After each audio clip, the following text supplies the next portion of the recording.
कि सितंबर से पहले जम्मू कश्मीर में इंशाल्लाह नए तौर पे असेंबली शुरू होगी और दोबारा राज इन अफसरों का नहीं होगा। राज अगर होगा तो जम्मू कश्मीर के आवाम का राज होगा।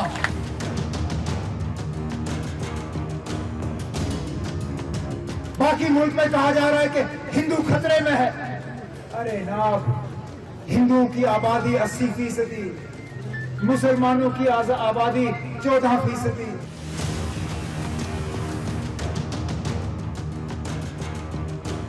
कि जम्मू कश्मीर लद्दाख को जोड़ के 6 सीटों पे 3 पे कांग्रेस के उम्मीदवार हैं, 3 पे नेशनल कॉन्फ्रेंस के उम्मीदवार हैं। हम इंडिया अलायंस के तौर पे लड़ रहे हैं ये इलेक्शन और इसमें हम 6 की 6 सीटों पे कामयाब होंगे। जो हमारे झंडे हमारे आईन को तहस नहस करने में कामयाब हुए, हम उन लोगों को इस आने वाले इलेक्शन में यहां से कामयाब होने नहीं देंगे। ये पैगाम हमने यहां से भेजना है।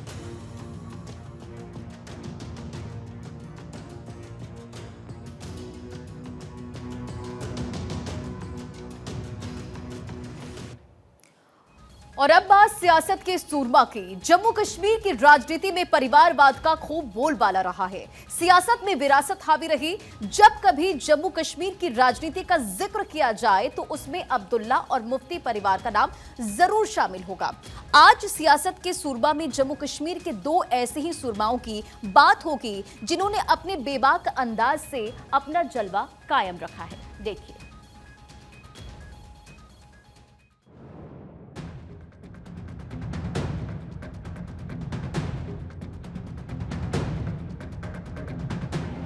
बेबाक अंदाज,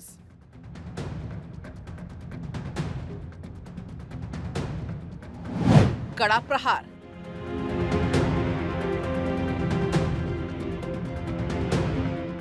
जम्मू कश्मीर नेशनल कॉन्फ्रेंस के उपाध्यक्ष और पूर्व मुख्यमंत्री उमर अब्दुल्ला इस बार बारामूला सीट से चुनावी मैदान में हैं। पार्टी की परंपरागत सीट पर खुद के साथ उन पर पार्टी को जिताने की भी जिम्मेदारी है। इस चुनाव में नेशनल कॉन्फ्रेंस घाटी की 3 सीट पर चुनाव लड़ रही है। पिछले चुनाव में ये तीनों सीटें एनसी के पास थीं। ऐसे में उमर अब्दुल्ला पर अपनी जीत के साथ पार्टी का प्रदर्शन बरकरार रखने की चुनौती है। नेशनल कॉन्फ्रेंस इंडी गठबंधन का हिस्सा है और वो प्रदेश में कांग्रेस के साथ गठबंधन में चुनाव लड़ रही है। उमर अब्दुल्ला को सियासत विरासत में मिली है। ये जम्मू कश्मीर के पहले मुख्यमंत्री शेख अब्दुल्ला के पोते और पूर्व मुख्यमंत्री फारूक अब्दुल्ला के बेटे हैं। उमर अब्दुल्ला अपने बेबाक अंदाज के लिए जाने जाते हैं। जम्मू कश्मीर के मुद्दे पर अपनी राय प्रमुखता के साथ रखते हैं। उनके बयानों को लेकर कई बार विवाद भी हुआ है। बाकी मुल्क में कहा जा रहा है कि हिंदू खतरे में है। अरे नाब, हिंदुओं की आबादी 80%, मुसलमानों की आबादी 14%। 14% से 80% को क्या खतरा हो सकता है? हमने कभी अपने हक से ज्यादा नहीं मांगा, कभी नहीं। मुझे एक मुसलमान दिखाइए इस पूरे हिंदुस्तान में जिसने ये कहा हो कि मुझे हक से ज्यादा चाहिए। लेकिन कम से कम अपने हक की तो हम उम्मीद कर सकते हैं। उमर अब्दुल्ला ने अपनी राजनीतिक जीवन की शुरुआत 1998 में श्रीनगर से लोकसभा चुनाव में जीत हासिल करने के साथ की थी। उन्होंने केंद्र सरकार में विदेश राज्य मंत्री की जिम्मेदारी भी संभाली। युवा, स्पष्टवादी और सोशल मीडिया पर सक्रिय रहने वाले उमर अब्दुल्ला सबसे कम उम्र में सांसद बनने के साथ साथ विदेश मंत्रालय संभालने वाले सबसे कम उम्र के केंद्रीय मंत्री रहे। 39 साल की उम्र में उमर अब्दुल्ला ने मुख्यमंत्री की जिम्मेदारी संभाली। वो जनवरी 2009 से 8 जनवरी 2015 तक मुख्यमंत्री रहे। केंद्र सरकार ने जब अनुच्छेद 370 खत्म करने का फैसला किया तो पूर्व मुख्यमंत्री उमर अब्दुल्ला को दूसरे राजनीतिक नेताओं के साथ अगस्त 2019 में घर पर नजरबंद किया गया था। वो करीब 7 महीने से ज्यादा वक्त तक नजरबंद रहे। इसके बाद कई मौकों पर नेशनल कॉन्फ्रेंस ने उमर अब्दुल्ला को नजरबंद करने का आरोप लगाया। हालांकि प्रशासन हमेशा इन आरोपों को खारिज करता रहा है। अब कश्मीर बदल चुका है और बदल चुकी है कश्मीर की सियासत। अब ये देखना है कि विरासत में मिली सियासत को उमर अब्दुल्ला इसे नए कश्मीर के साथ कैसे लेकर चलते हैं। Bureau report, Bharat 24। सियासत के सुरमा उमर अब्दुल्ला के कुछ स्टेटमेंट्स भी आपको सुनाते हैं, सुनिए। 5 अगस्त 2019 के बाद ये पहला बड़ा इलेक्शन है जम्मू कश्मीर में। जाहिर सी बात है कि नेशनल कॉन्फ्रेंस और इंडिया गठबंधन में जो हम मिलके ये इलेक्शन लड़ रहे हैं, उम्मीद की जा रही है कि जम्मू कश्मीर की 5 सीटें और लद्दाख की सीट पे हम कामयाबी हासिल करेंगे। बाकी मुल्क में कहा जा रहा है कि हिंदू खतरे में है।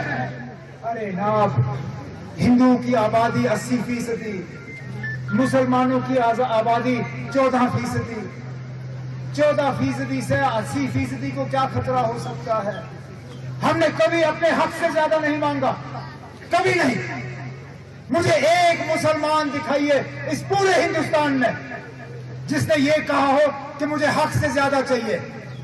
लेकिन कम से कम अपने हक की तो हम उम्मीद कर सकते हैं। यही नारा था, ये नेशनल कॉन्फ्रेंस ने नारा नहीं निकाला। लोगों ने खुद कहा कि भाग मना नहीं, चाय पिएंगे और तमाम वोट आपके हाथ करेंगे। अरे चाय पहले, बाद में कोई फर्क नहीं पड़ता। हम वोट गिन रहे हैं, हम चाय के कप नहीं गिन रहे। अगर मुझे इंडिया अलायंस में जाने से पहले यह कहा गया होता कि इंडिया अलायंस में हमें अपने आप को कमजोर करना है इंडिया अलायंस के किसी दूसरे मेंबर के लिए, मैं शायद कभी इंडिया अलायंस में जाता ही नहीं। इंडिया अलायंस में जाने का हमारा एक ही मकसद था जो उसमें गए, कि हमारा मुकाबला बीजेपी और एनडीए के साथ है। ये एक मौका है कि हम अपनी आवाज न सिर्फ दिल्ली में बल्कि पूरी दुनिया में बुलंद करें कि 5 अगस्त 2019 जो हमारे साथ धोखा हुआ, जो हमारे साथ लूट हुआ, जो हमारे साथ नाइंसाफी हुई, हम उस नाइंसाफी को नहीं मानते। हम अपना हकूक हासिल करने के लिए लंबी लड़ाई लड़ने के लिए तैयार हैं और उसके लिए हम अपने वोट का इस्तेमाल करेंगे। जम्मू कश्मीर की राजनीति में परिवारवाद का खूब बोलबाला रहा है और सियासत में विरासत हावी रही। उमर अब्दुल्ला का जन्म ब्रिटेन में हुआ, लेकिन हिंदुस्तान की खुशबू और विरासत उन्हें सियासत में ले आई। देखिए report. I, Omar Abdullah, having been nominated as a candidate to fill a seat in the House of the People, to swear in the name of God that I will इंशाल्लाह जीतेंगे और भारी अक्सरियत से इंशाल्लाह कामयाब होंगे। ब्रिटेन में जन्मे उमर अब्दुल्ला को राजनीति विरासत में मिली है। उनके दादा और पिता दोनों ही राजनीति में सक्रिय रहे हैं। उनके बाद उमर अब्दुल्ला ने अपनी राजनीतिक विरासत को आगे संभालने का काम किया है।